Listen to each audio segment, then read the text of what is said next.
Dear students, today we are discussing about operating system fundamentals.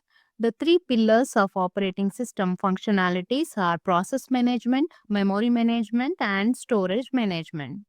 The process management mainly consisting of managing running programs or processes, process scheduling by CPU allocation, process creation and termination, inter-process communication, synchronization, and deadlock handling.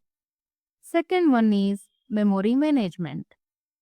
The key responsibilities of memory management are allocation and deallocation of RAM, tracking free and used memory, the process isolation and protection, virtual memory by using disk as a RAM, paging and swapping.